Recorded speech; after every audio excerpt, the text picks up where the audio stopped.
What up, nomads, and welcome back to my channel.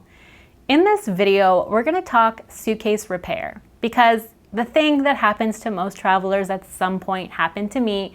I cracked a suitcase. Now, I didn't personally crack it. Someone between Chicago and Montreal did, and I didn't notice right away when I picked it up from the carousel. Otherwise, I'm told I could have complained to the airport staff or to the airline itself. But since I only caught it when I got home and started to unpack, I was left with a cracked suitcase and not much recourse.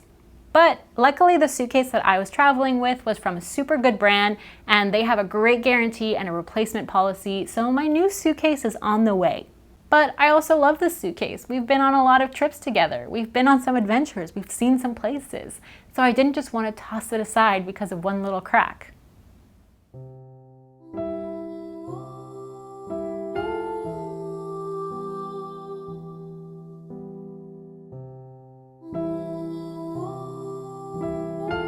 So I'm taking matters into my own hands and attempting a cracked suitcase repair.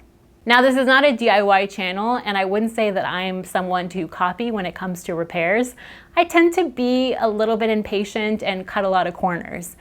But I know enough about epoxy and have used it before, so I figured I could try using an epoxy putty to mend this plastic crack and to see if I can restore this suitcase to a working condition. Probably not as strong as it was before and certainly not as slick and beautiful, but at least usable on my next trip. So this was my plan. To get started, I picked up this epoxy putty that is two different parts that you mush together to activate it, and then you let it cure once you've done your repair. And you can sand it down once it's fully cured and paint it. I started by cutting my epoxy, and I did end up using these entire sticks. So I started by cutting into small amounts and then eventually just mixed it all together and then started applying it. Mixing it took a lot of time. You were supposed to mix it for it to be completely blended, but you'll see from my marbling that I didn't blend it all the way, but I started applying it into these cracks, and over the wheel here was fairly easy because the crack was really clean. But then as I got into the center part, because that's where the suitcase is a little softer, I found it difficult to get the putty to stay. One of the things that did help was just to be patient and really press it in. And then also I unzipped the liner on the other side and created a counter pressure by pushing on one side and then adding more of this putty on the inside, and then at the same time sandwiching it a little bit. Now, as you can see, it's kind of marbled, which it shouldn't be. It really should be one even color, and that's where I just got impatient and started putting it onto the suitcase a little early. But after 36 hours, it was completely cured and just as hard as the suitcase shell itself. I sanded it down a little bit, but I also got a little impatient, so I didn't sand it down for it to be completely flush. I kind of left it a little bit goopy, and this is just, to see if I can get it fixed into a working condition, not for it to be totally restored, so I felt okay with kind of skipping a few steps there.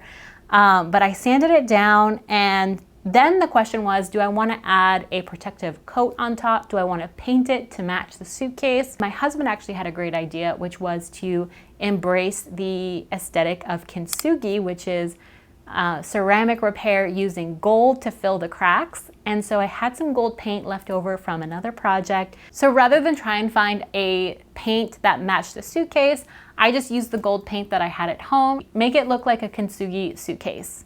Kintsugi. Now, this repair didn't necessarily restore the suitcase back to its former glory, and that was never the intention. But I wanted to get it back to a functional, usable condition. And the only way to test that for sure would be to actually take it on a trip and check it. But those stakes are a little high considering what I've been through. And so I decided to just test it by throwing it down some stairs.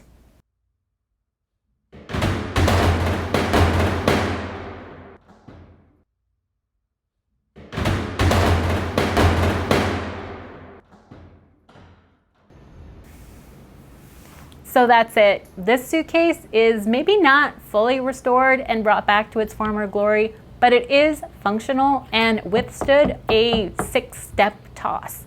So I think I would call this a success, even though aesthetically I could have done a much better job. If you are an avid DIYer, I will concede that this was not the best job. But I do think that if you are at home and have a suitcase that doesn't have a replacement policy, that doesn't have a warranty, and you don't want to replace your suitcase, give this a go. It might work for you and it might extend the life of your suitcase. Thanks for watching. Don't forget to subscribe and see you in the next video. Happy travels. Thanks for watching this video until the end. For more content like this, make sure you subscribe to the Capsule Suitcase and turn on notifications so you get all the fresh content as soon as it comes out. Thanks for supporting this channel. Happy travels.